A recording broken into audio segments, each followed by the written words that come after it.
Kenapa kita sesudah terjadinya gestop itu harus merubah haluan? Kenapa kita sesudah terjadinya gestop itu harus melempar jauh beberapa hal yang sudah nyata baik? Tidak.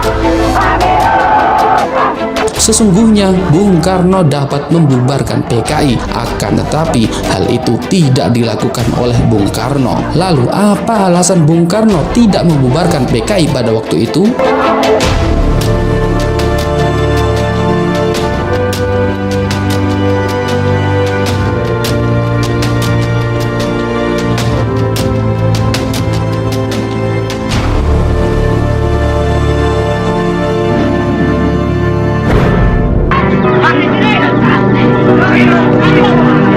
Setelah terjadinya tragedi Gerakan Malam Jahanam 30 September 1965 itu, sesudah Letnan Kolonel Untung mengumumkan pembentukan Dewan Revolusi melalui RRI di Jakarta pada tanggal 1 Oktober 1965 pagi hari, maka petinggi ABRI dan beberapa tokoh sudah mengendus telah terjadi kudeta yang dilaksanakan oleh pasukan Cakrabirawa yang mana PKI tertuduh sebagai dalang dalam gerakan tersebut. Kamu tidak perlu menutup-tutupi.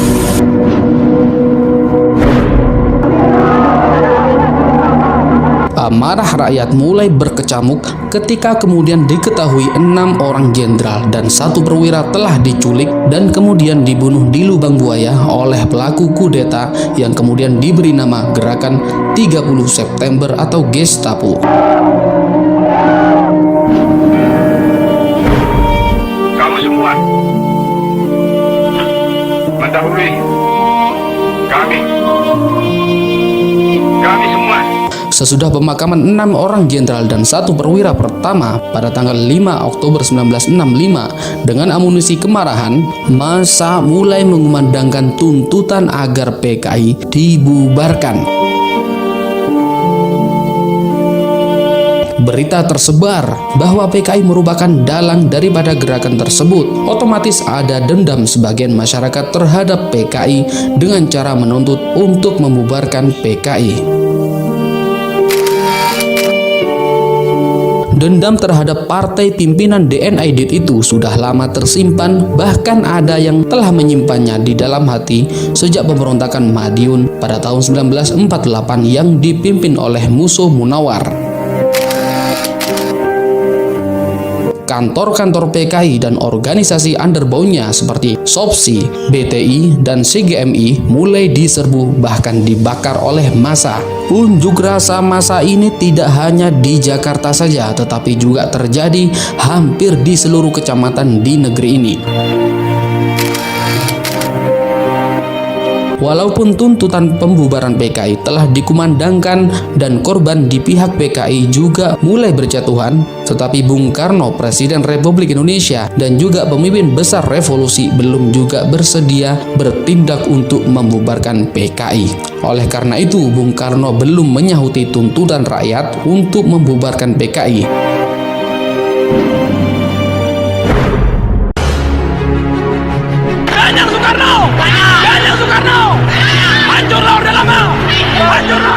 Maka tuntutan massa aksi unjuk rasa tidak lagi tentang pembubaran PKI, tetapi sudah mengarah kepada tuntutan agar Soekarno turun dari jabatannya sebagai Presiden Republik Indonesia.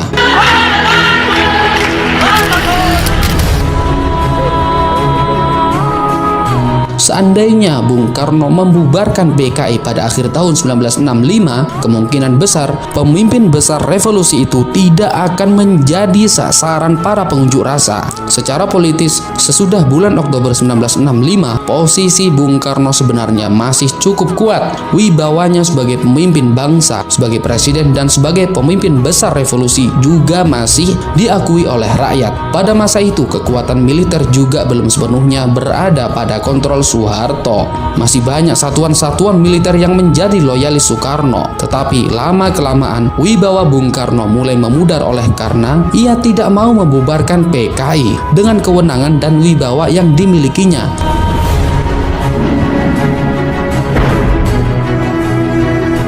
Sesungguhnya Bung Karno dapat membubarkan PKI, akan tetapi hal itu tidak dilakukan oleh Bung Karno. Lalu apa alasan Bung Karno tidak membubarkan PKI pada waktu itu?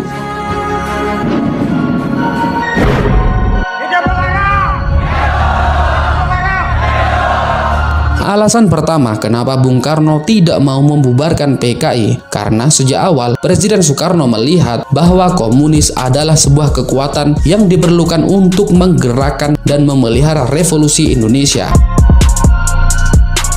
Pandangan yang demikian sudah lama dianut oleh Bung Karno, lebih tepatnya pada gagasan Bung Karno yang diwujudkan dari Islamis, nasionalis, dan komunis yang seakan-akan membuat Bung Karno enggan membubarkan PKI, karena toh PKI juga bagian dari gagasan itu.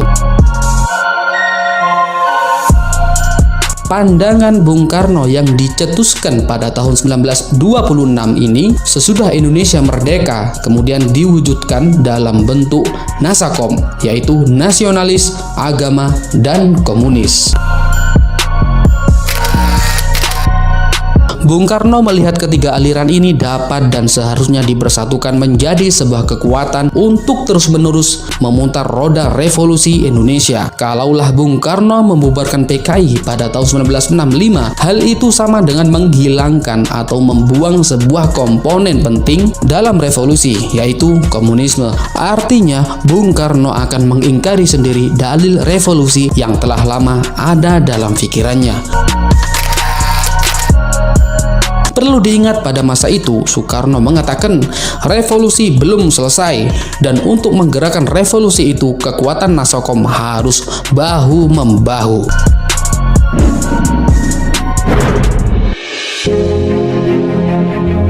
I hate imperialism. I detest colonialism. Alasan kedua kenapa Soekarno tidak mau membubarkan PKI yaitu karena kedekatan Soekarno dengan negara-negara komunis, terutama Republik Cina dan Uni Soviet. Pada masa menjelang 1965, Bung Karno masih terus menghantam negara-negara yang disebutnya neokolonialisme atau nekolim. Untuk menghadapi negara-negara nekolim ini, maka dibutuhkan bantuan dari negara-negara komunis seperti Uni Soviet dan RRC. Pada masa sebelum Oktober 1965, Bung Karno meningkatkan kerjasama dengan RRC dan Korea Utara. Dengan hubungan yang erat demikian, maka tidaklah mungkin membubarkan PKI yang pada masa itu Partai Komunis merupakan partai terkuat di luar negara-negara komunis.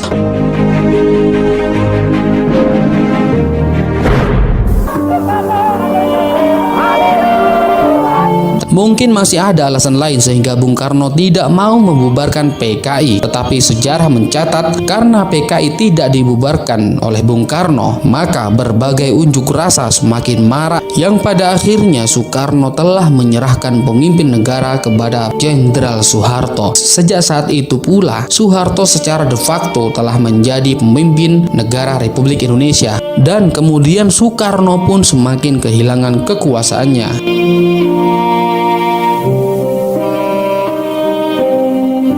Begitulah ulasan mengenai kenapa Bung Karno enggan membubarkan PKI. Salam jas merah.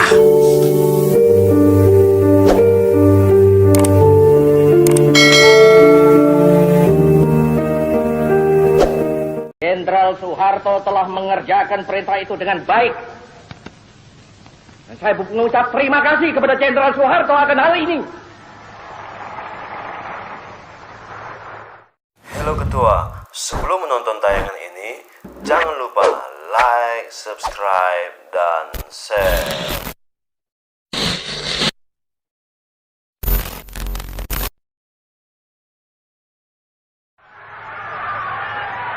Syukur kepada Tuhan Yang Maha Esa, bahwa Ia telah melindungi dan menuntun negara dan bangsa kita, hingga kita dengan selamat telah sampai kepada hari yang berbahagia sekarang ini.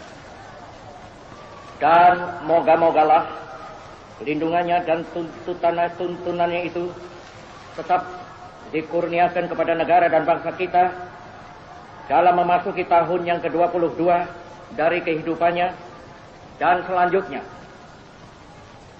Lindungan dan tuntutan Tuhan itu sangat kita perlukan dan sangat kita mohonkan, sebab tiada sesuatu berjalan selamat tanpa ridhonya Tuhan Yang Maha Kuasa. Dan masa depan yang akan kita masuki sudahlah menampakkan gejala-gejala yang menunjukkan akan datangnya masa yang lebih berat.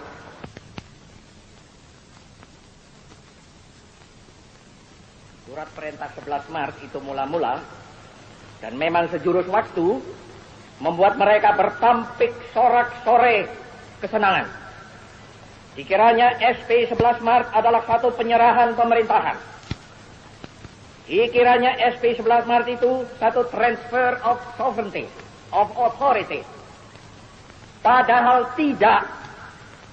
SP 11 Maret adalah satu perintah pengamanan. Perintah pengamanan jalannya pemerintahan. Pengamanan jalannya ini pemerintahan. Demikian kataku pada waktu melantik kabinet. Kecuali itu, juga perintah pengamanan keselamatan pribadi presiden. Perintah pengamanan wibawa presiden. Perintah pengamanan ajaran presiden. Perintah pengamanan beberapa hal. Dan Jenderal Soeharto telah mengerjakan perintah itu dengan baik. Dan saya mengucap terima kasih kepada Jenderal Soeharto akan hal ini.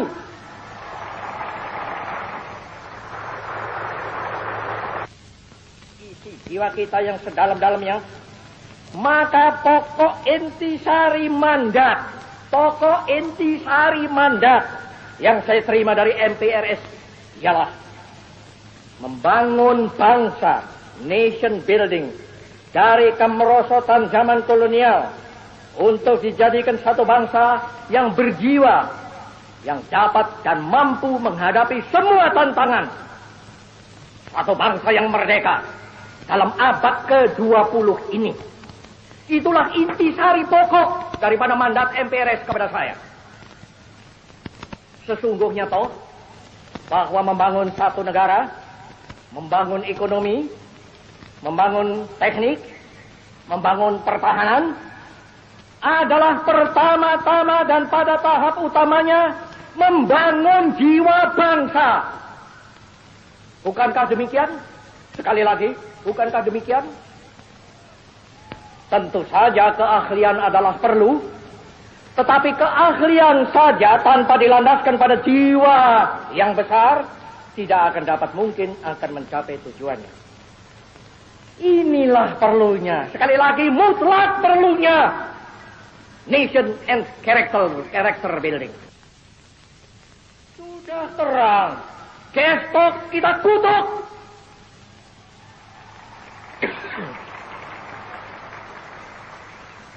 Dan saya mengkutuk pula.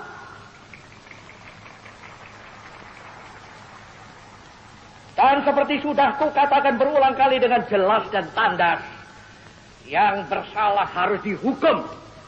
Untuk itu aku bangunkan Mahmiluk. Tetapi kenapa kita sesudah terjadinya gestok itu harus robah haluan? Kenapa kita sesudah terjadinya gestok itu harus melempar jauh beberapa hal yang sudah nyata baik? Tidak. Pancasila, Panca-Ajimat, Trisakti harus kita pertahankan terus, malahan harus kita pertumbuhkan terus.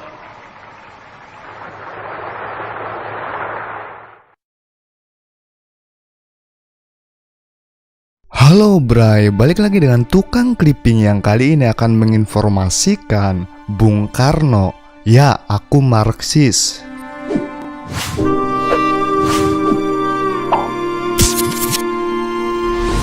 I tolerate all ideologies. The nationalist ideologies, the religious ideologies, the communist ideologies. So far they are not making trouble or damage to the Indonesian state. Februari 1966, suasana ibu kota Republik Indonesia, Jakarta, masih genting. Anggota dan simpatisan Partai Komunis Indonesia, PKI, dikejar-kejar, disiksa, dipenjara, dan dibantai. Sebelum dilanjutkan, jangan lupa tekan subscribe channel Tukang Clipping. Kantor Sentral Komite sisi PKI di Jalan Keramat 81, Jakarta Pusat sudah ludes dibakar massa anti komunis. Kekuasaan Bung Karno di ujung tanduk. Kudeta merangkak yang dirancang Soeharto dan CIA memang menyasar Bung Karno. Maklum, di bawah kekuasaan Bung Karno, haluan ekonomi politik Indonesia sangat anti kolonialisme dan anti imperialisme. I hate imperialism. I detest colonialism. Soeharto dan kelompoknya berusaha menyeret Bung Karno ke dalam peristiwa G30S. Untuk itu, disusunlah propaganda mendiskreditkan Bung Karno. Poster dan pamflet yang di dalamnya menyebut Soekarno seorang Marxis disebar dan ditempel di mana-mana.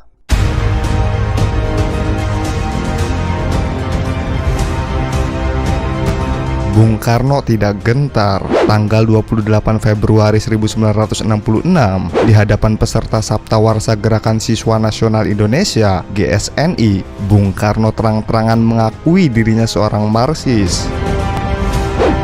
"Aku tegaskan dengan tanpa tendeng aling-aling, ya, aku Marxis," kata Bung Karno. Itu bukan pertama kalinya Bung Karno menyebut diri Marxis. Tanggal 6 September 1966, ketika menerima delegasi Angkatan 45 di Istana Negara, Bung Karno juga menyatakan dirinya seorang Marxis. Bahkan, menurut pengakuannya, sejak tahun 1928, ia sudah menjadi Marxis sekaligus nasionalis dan agamis.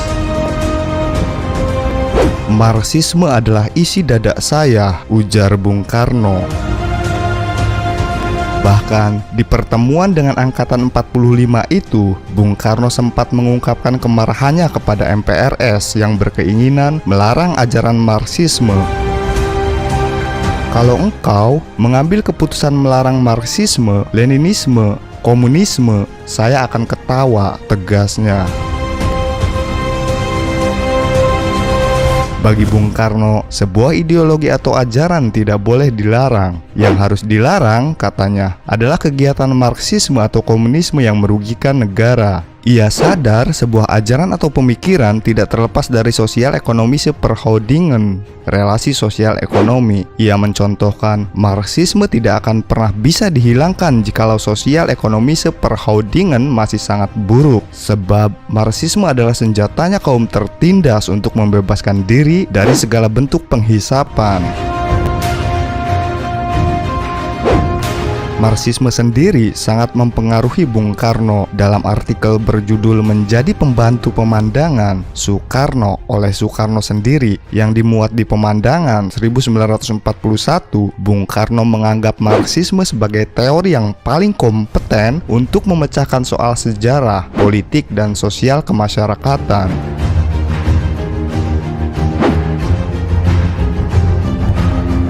Bung Karno juga mengakui berkat kontribusi Marxisme, ajaran nasionalismenya tidak tergelincir ke Chauvinisme dan fasisme. Memang di banyak negara, terutama di Eropa, ajaran nasionalisme cenderung menjadi chauvinis dan fasistik.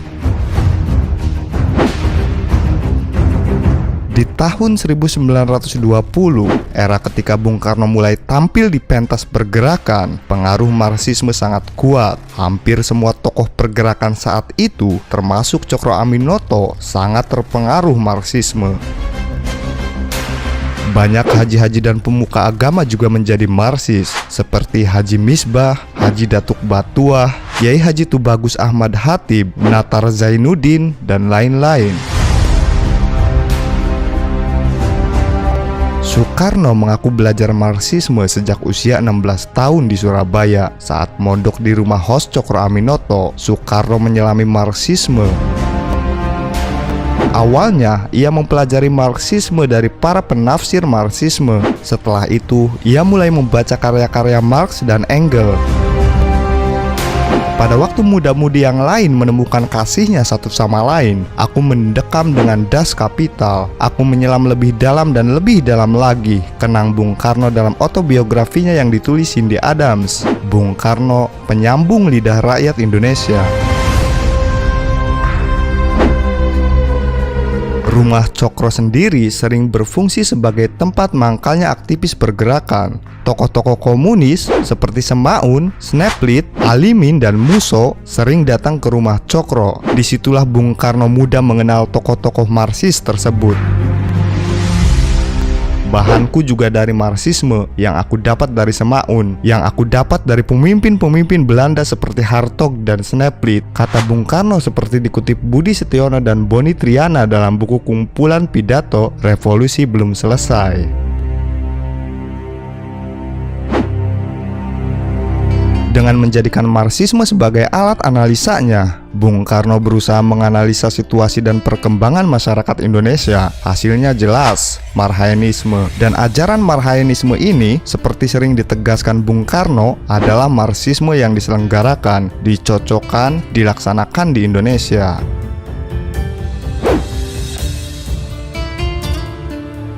Marxisme juga mempengaruhi ajaran Bung Karno yang lain, terutama sosionasionalisme dan sosiodemokrasi. Bahkan kalau mau jujur, Pancasila sendiri sangat kental dengan pengaruh Marxisme. Nama Lenin, pemimpin komunis Uni Soviet, juga beberapa kali disebut dalam pidato 1 Juni 1945, lahirnya Pancasila.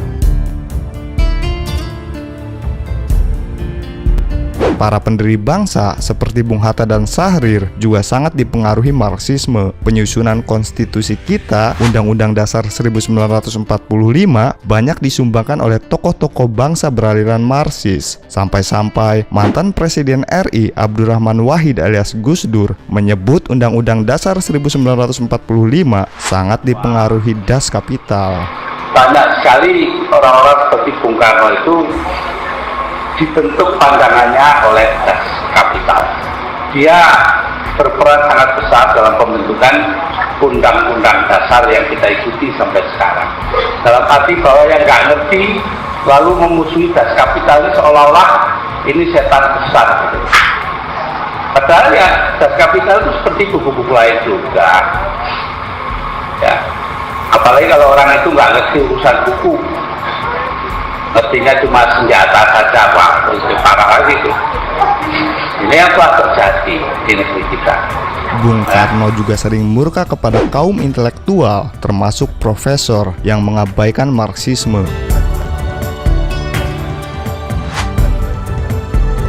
Pada saat pembukaan upgrading wartawan PWI di Istana Bogor 12 Februari 1966, Bung Karno menyindir profesor ekonomi yang hanya mengajarkan liberalisme ekonomi kepada mahasiswa universitas, tetapi mengabaikan Marxisme dan ajaran-ajaran Karl Marx.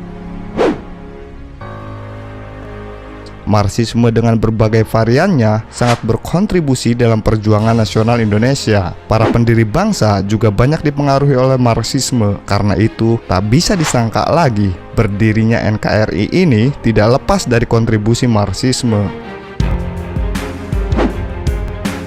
Ironisnya, menurut Rudi Hartono, pengurus Komite Pimpinan Pusat Partai Rakyat Demokratik (PRD), pimpinan redaksi Berdikari Online, dalam pembahasan rancangan KUHP, DPR masih berusaha keras menempatkan ajaran Marxisme sebagai musuh NKRI, Pancasila, dan Undang-Undang Dasar 1945. Bahkan, tindakan yang dianggap menyebarkan dan mengembangkan ajaran komunisme atau Marxisme, Leninisme akan diganjar hukuman penjara 7 tahun. Rudi Hartono menyimpulkan kalau DPR sampai tetap melakukan itu berarti mereka telah menyangkal dan mengharamkan pemikiran Bung Karno, Bung Hatta, Bung Syahrir, dan lain-lain. Artinya mereka telah berusaha mengubur pemikiran yang berkontribusi dalam perjuangan bangsa ini. Demikianlah berai Bung Karno, ya aku Marxis, yang dilansir dari Berdikari Online dan ditulis oleh Rudi Hartono. Bagaimana pendapat kalian?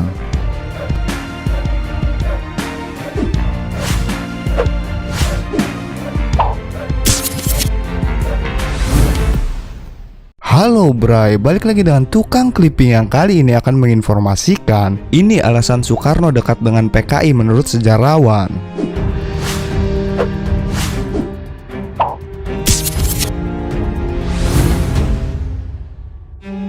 Pancasila dipakai untuk sebetulnya mendemonstrir anti kepada kaum.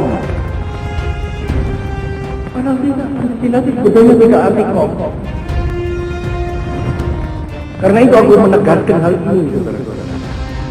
Pendek kalau saudara-saudara mengaku atau menamakan dirimu anak Bung Karno. Saya tidak mau punya anak yang tidak kiri. Peter Kasenda melanjutkan kecintaannya dengan Soekarno lewat buku ketiga berjudul Soekarno, Marxisme dan Leninisme. Sebelum dilanjutkan, jangan lupa tekan subscribe di channel Tukang Clipping.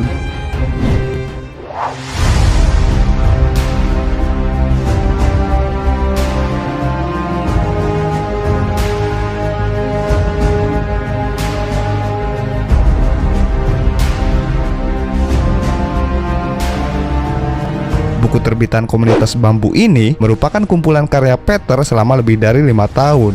Di buku ini, pembaca diajak untuk melihat dalamnya pemikiran Soekarno dari paham-paham kiri, seperti Marxisme dan Leninisme yang dia tuangkan lewat pemikiran Marxisme dan proletar.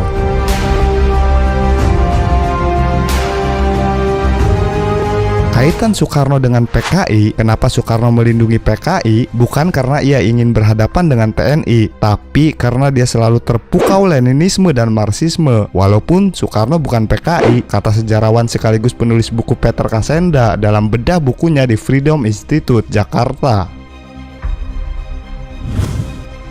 Selain menggambarkan kekirian Soekarno, Peter juga bercerita bagaimana kukuhnya PKI di 3 peristiwa yang menonjol di era Soekarno. Saya juga menggambarkan 3 peristiwa 1942 yang terjadi di Batavia dan Padang, peristiwa Madiun tahun 1948 dan tahun 1965. Ternyata ada hal menarik, peristiwa itu tidak direncanakan dengan baik, lanjut dia.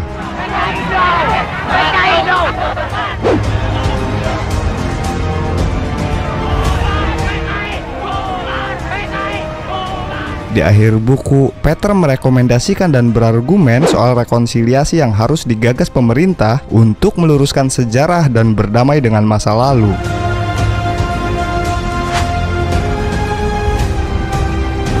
Demikianlah berai alasan Soekarno dekat dengan PKI menurut sejarawan yang dilansir dari merdeka.com. Bagaimana pendapat kalian?